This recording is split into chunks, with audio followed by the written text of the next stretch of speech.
Assalamualaikum warahmatullahi wabarakatuh. Jadi saya di sini akan menjelaskan konfigurasi routing statis di Pinet Lab dan menggunakan router OS. Oke, kita langsung aja. Nah, di sini saya membuat topologinya seperti ini ya. Kita masuk ke Winbox aja langsung. Kita masuk ke MikroTik 1 yang ini yang CHR.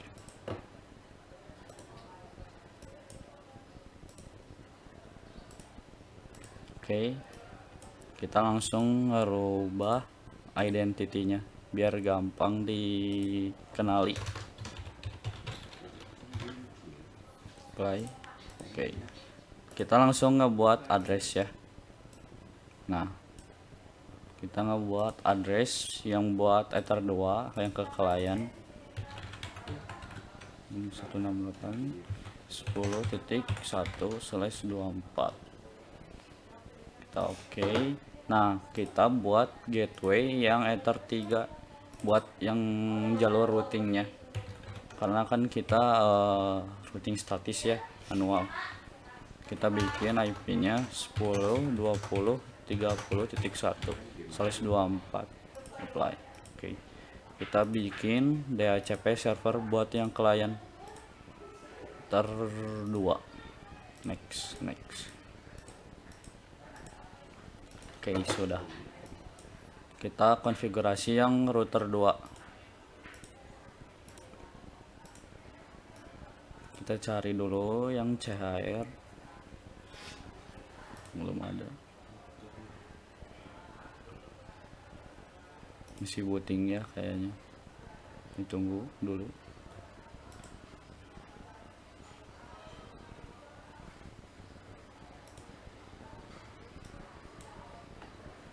Atau enggak kalau lama gini kita cek dulu di Pinet Lab-nya. Kita masuk dulu reconnect. Nah, kita cek apakah udah jalan atau belum. Soalnya kalau router OS-nya nggak jalan, nggak akan muncul juga di Winbox. Nah, kalau kayak gini udah jalan, kita coba buka lagi Winbox-nya, refresh. Nah, yang ini ya, MikroTik CHR. Oke, kita connect IP. Kita pertama-tama kayak tadi lagi, kita ganti identity-nya.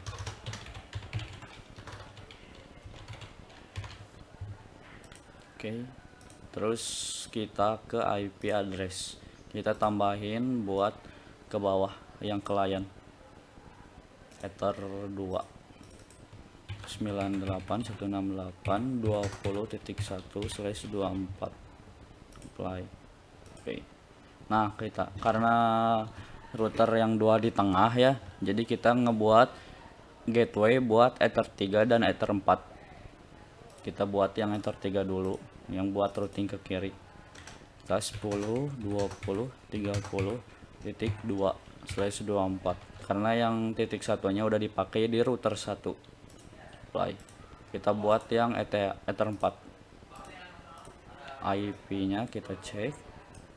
Nah, IP-nya 172.16.10.1/24. Apply lagi. Oke. Kita buat DHCP server buat yang ke klien di ether 2. Next saja. Oke, sudah. Kita masuk yang router 3.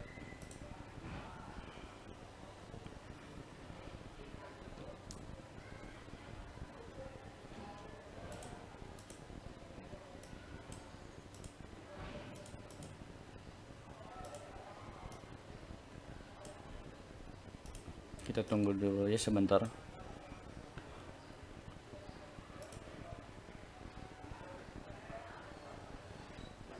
Atau enggak kita cek dulu di terminalnya.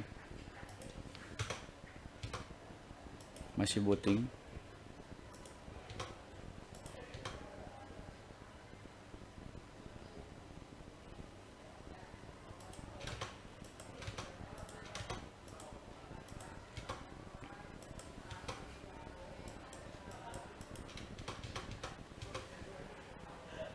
Kita tunggu dulu sebentar.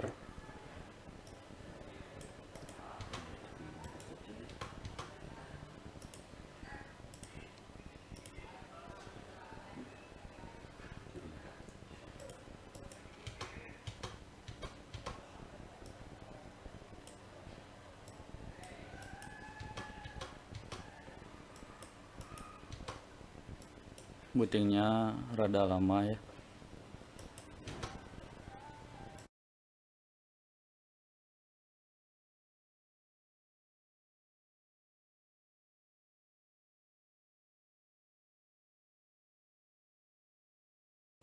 Nah, ini udah bisa dipakai ya kalau udah ada tulisan MikroTik login. Oke, kita langsung masuk lagi ke Winbox. Kita cari yang MikroTik CHR. Nah, yang ini. Oke, connect. Nah, kita sama kayak tadi, kita ngerubah identity-nya dulu.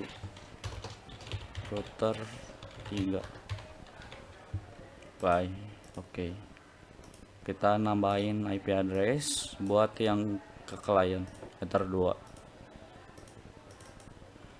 192.168.30.1/24. Baik. Jangan lupa kita tambahin Ether 3 buat gateway routingnya. IP-nya 172.16.10.2 karena yang satunya udah dipakai di router 2/24. Play. Oke, basic konfigurasi udah semua. Kita langsung ke routingnya. Kita masuk ke router 1 lagi. Kita ke IP routes. Kita add. Nah, destination address ini teh network yang mau kita tuju atau kita routing kemana. Kita akan routing ke klien router 1, router 2 sama klien router 3.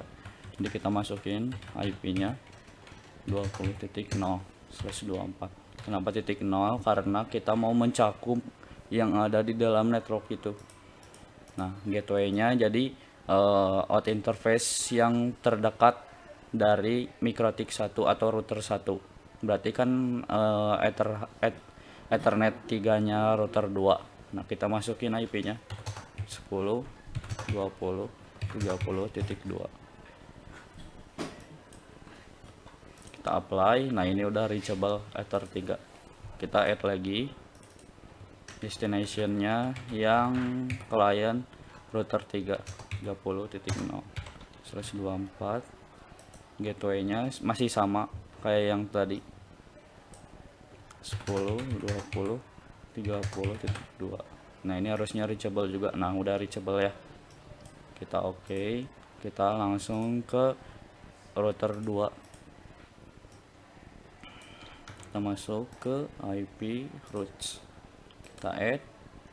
Nah, destination addressnya berarti yang klien router 1 dan klien router 3. Kita masukin IP kliennya 10.0/24. Gateway-nya berarti Ethernet 3 router 1 10.20.30.1. Nah, ini harusnya reachable juga ya. Play. Nah, udah reachable. Kita add lagi buat ngerouting yang ke kanan. Kita masukin IP kliennya, gateway-nya berarti yang Ethernet 3 router 3. Nah, yang ini nih.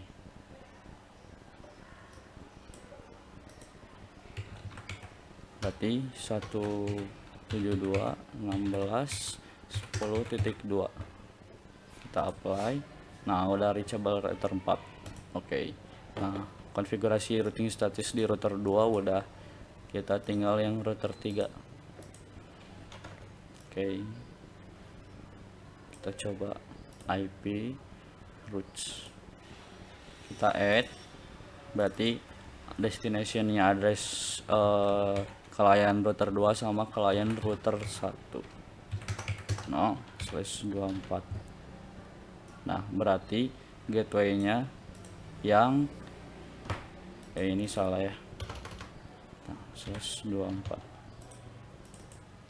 Gateway-nya Ether 4 di router 2. Nah, yang ini berarti IP-nya 172.16.10.1. Kita apply. Nah, ini udah reachable juga.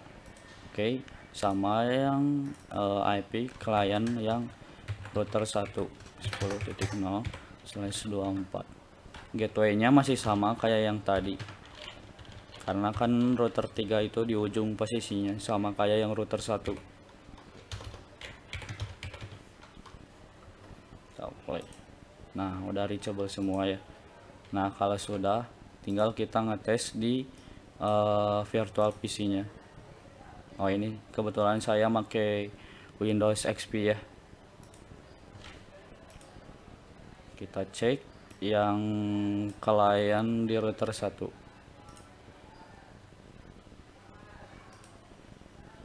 Masuk CMD ya. Oke, kita perbesar.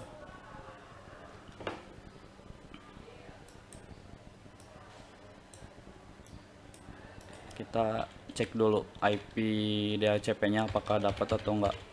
ipconfig. Nah, ini udah benar ya, satu segmen. Oke.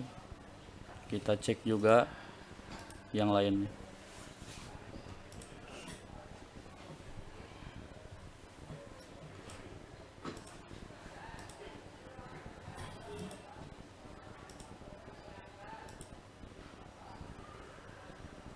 Kita perbesar lagi biar lebih jelas. ipconfig. Nah, ini juga udah dapat DHCP ya dari router.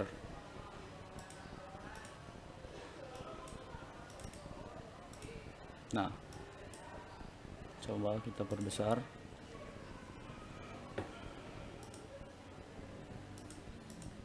Kita cek lagi IP-nya apakah sudah dapat atau belum.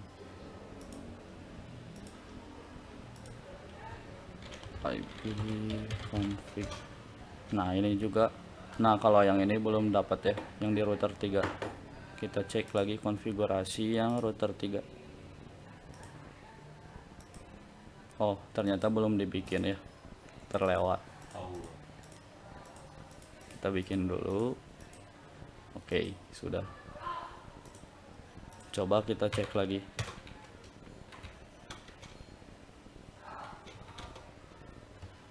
Oke, sebentar. Coba cek yang ininya.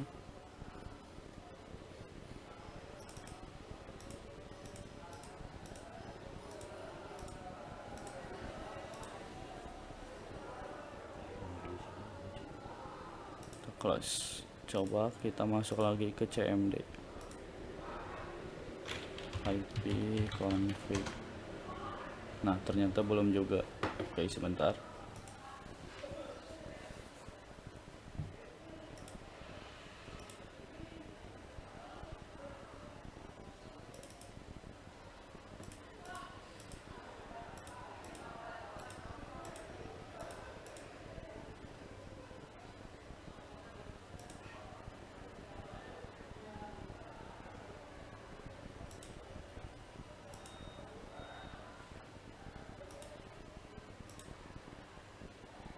Oke, sebentar ya. Saya coba troubleshooting dulu.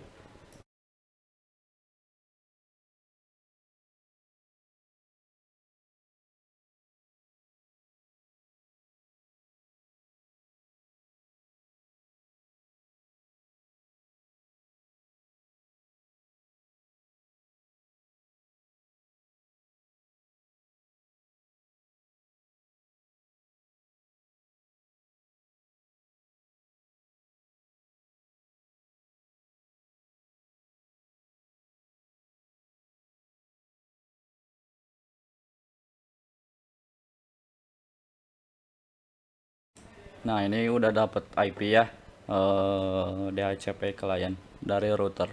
Oke, kita masuk lagi ke yang klien router 1. Kita coba ping ke klien router 2. 20.254. Nah, ini udah TTL ya, udah bisa berarti. Kita coba yang router 3 kliennya. Nah, ini udah bisa juga. Kita coba di klien router 2. Ping 192.168.10.254. Nah, ini udah bisa. Kita coba perbesar. Kita coba yang klien router 3.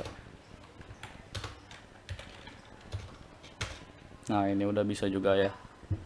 Kita coba yang klien router 3.